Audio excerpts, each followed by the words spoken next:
Welcome back.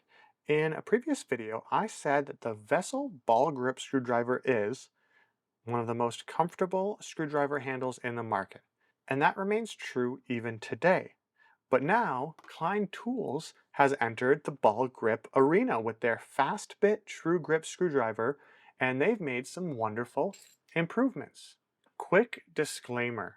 Klein Tools sent me the product for free and I do get to keep it, but my opinions are my own. And to give you an idea of how much I like this, I just the other day bought myself a second one. This screwdriver has some cons, and I'll get to those near the end of the video. But first, since Klein looks so similar to the Japanese style ball grip screwdrivers, let's compare it to the Vessel 220W. Both are made in Japan. Both systems allow you to just push and insert a bit, no problem. You don't have to press or pull anything to insert the bit. Many locking bit drivers need you to press or pull something to insert the bit. Like with my Hazit, I can't just push in a bit, I have to pull up on this collar in order to insert it.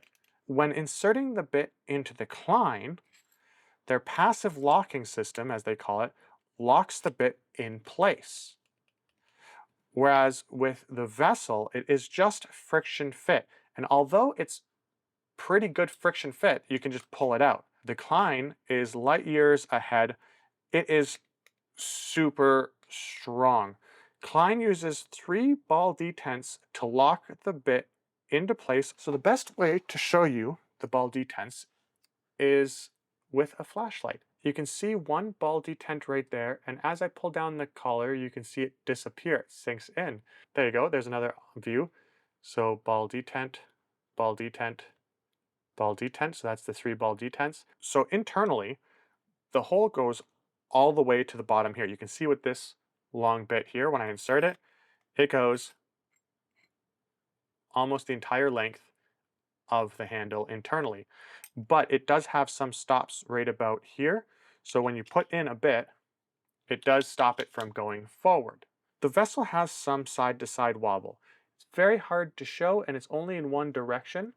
And it's not enough to make this a deal breaker in any way. It's still very, very strong retention. The Klein has 0 wobble. I have to say that it feels so secure, it feels like it's a regular screwdriver. With the exception that when you pull and push, you can see this collar here moving up and down. It's maybe about 1/32 of an inch that it moves up and down, but it does move ever so slightly. The Klein is more expensive, especially in Canada. But in the US, the Klein is only like $2 or $3 more. As for weight, the Klein is heavier. The Vessel is 2.2 ounces versus 3.2 ounces of the Klein. You can see that the Klein is longer by about 5/8 of an inch compared to the Vessel. Here is a banana force scale. Please subscribe. Guess what? I wrote a children's book called Who Says Pooh? It's a funny read-aloud children's book about words in different languages that sound phonetically like the English word poo. Link is in the description. Now back to the video. Okay, so let's talk about what bits work with the Klein Tru-Grip. Now, I know a lot of people have really gone into this extensively, so I'm going to try to be quick about this, but there's a few things I want to say that might be a little different from everybody else. As we all know, from others, it doesn't work with regular 1-inch bits. We already know this. In fact, even though Klein says that this is compatible with most 1/4-inch bits longer than 1.5 inches, the smallest bits I would use with this are 2 inches. And here's what a 2-inch bit looks like in there. Now, I did find some 1-inch bits that actually work in this. Not these ones, but I have these bits from 7-Eleven L Tools, and this is from small little Japanese kind of ratchet I got a while back. And the reason they work is that these little collars on the tips there prevent it from going further in. If you take a regular bit and put it in, it will sink in there, and but you can get it out. With these ones, because they have that little collar, they do work relatively well. Now, that being said, I've looked everywhere online. I can't find bit sets that have this. I believe it was on Project Pine Hills that I saw this, but if I'm wrong, please let me know in the description. But essentially you take one 1-inch bit, you put it upside down, then put the other one right side up, and that will work. And if you ever need the other bit, you just reverse the order. And that will work well with some bits that are 1-inch and have the full amount of 1/4-inch hex. But if you look at these more premium bits that only have a small amount of that 1/4-inch hex, when you put these in there, they'll actually sink further down because of that hole that goes all the way through. So when you put the next one in, it is barely going out. And it's actually the same both ways for this guy. So that's not really a usable amount. And they wiggle a little bit. It's just not a great solution unless you're using, let's call them full tang bits. So if you want to use 1-inch bits, the option obviously are locking bit holders. I really like these DeWalt locking bit holders. I use them a lot. And I will say it works great with the 6-inch one because the way these work is when you put a bit in, it clicks in, and then when you pull, it shoots it out a little bit, unlocking it, allowing you to take it out. With the 3-inch version, because when you put it in, the lock is now fully engaged. If I were to put this guy in there, I can't undo that lock without removing it first. So depending on what kind of locking bit holders you have, it might not be compatible with this. Next thing I want to talk about is double-sided bits. I want to give you an idea here. This is a 1-inch double-sided bit, so obviously that guy's not going to fit. And this guy is a 1 1/4-inch double-sided bit, and he looks like he fits well this way, right? But the second I turn it upside down, it disappears fully because, again, there's a hole that goes through the center of this, and there's only a little bit of material in here to stop the bit from going all the way in. So for this specific bit, because it's wide right there, it will stop it from going down. So I think to play things safe, if you're going to use double-sided bits, I would again stick to 2-inch bits or larger. Now it comes with this 6-inch double-ended blade, and it is a fantastic quality blade. I really like what they did with this blade. Klein also makes, and I've reviewed, the Klein Tools 32715 adjustable length replacement blade set if you need long bits. These are 9 inches long. Now my problem with these is that they are not straight. They are all slightly curved. The machining is not great. However, if you need long blade set for this, you can get really in there. And I really like how these lock in.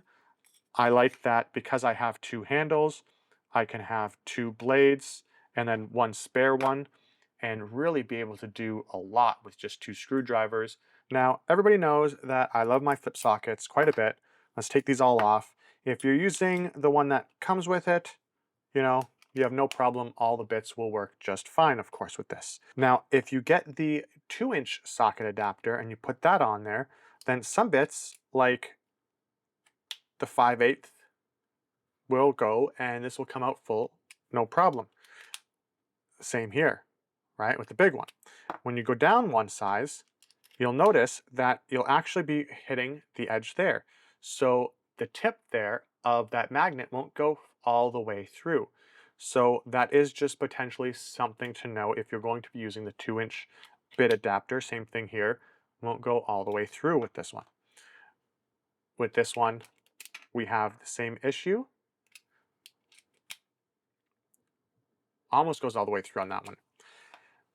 And of course, the smallest one is fine.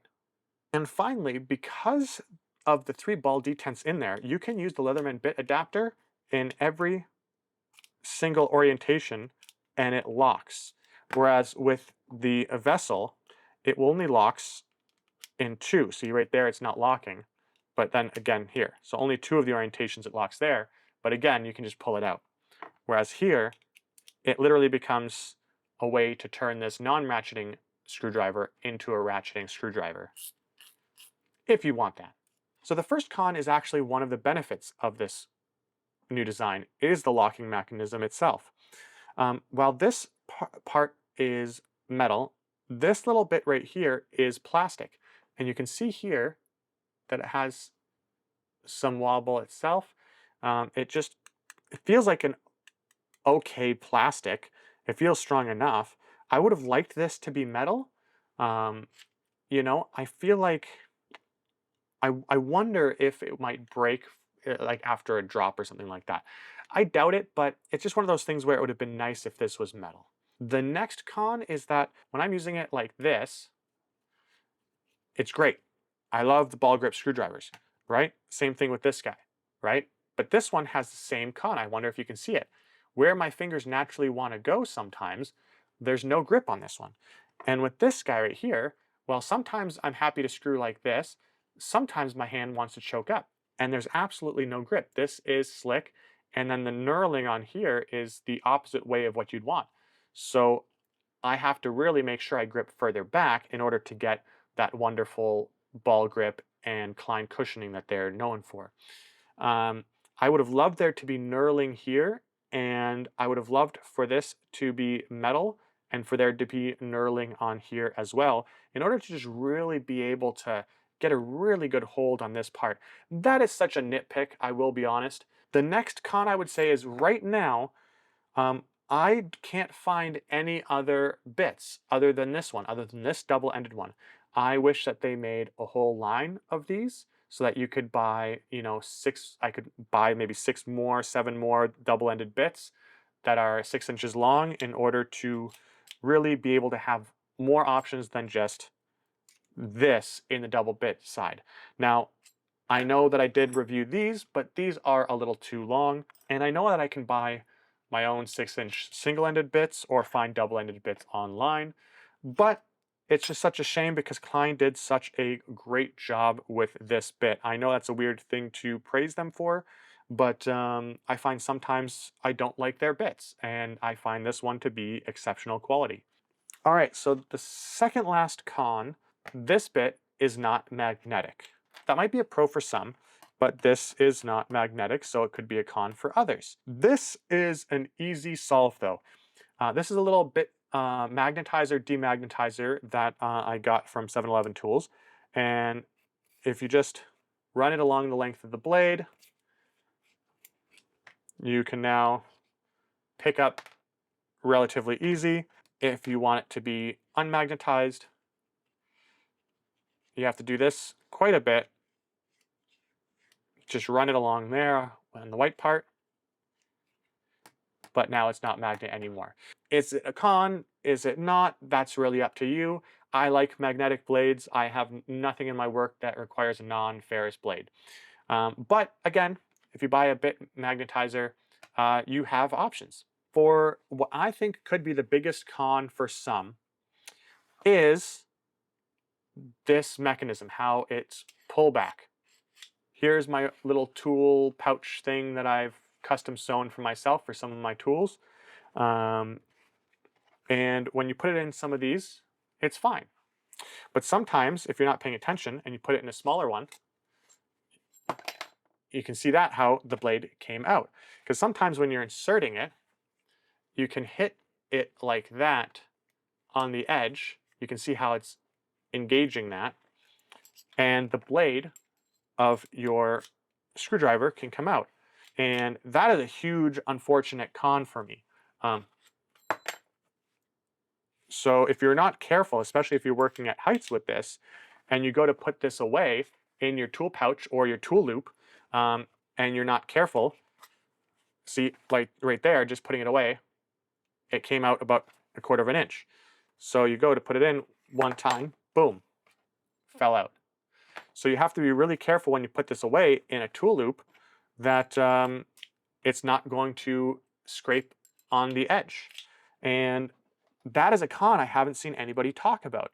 So I feel like a way to solve that is if Klein designed a version 2 where there's a little latch right here that you can push this way or that way to lock or unlock the locking mechanism, that'd be great. Because again, if I'm putting this in a hole, look at that. you know? Now, obviously, I'm using a smaller loop on my little tiny belt loop thing that I made here to show an example, but I can do it in the big one as well. Now, obviously, I have to try hard to make it happen in the big one, but if this is on my side, I'm not paying attention, and I just hammer it in there because I'm moving fast, this could easily fall off. Is it a deal breaker for me? Definitely not. I think for sure that if you're in the market for a non-ratcheting bit driver and you like the ball grip style handle, or you've never even tried the ball grip style handle, then the Klein Fastbit Tru-Grip screwdriver is a no-brainer. A definite buy in my books, and it's not often I'd recommend buying something. And if you're in the market for a ratcheting bit driver, I'd recommend you watch my video on this stealthy guy right here. And thanks for watching.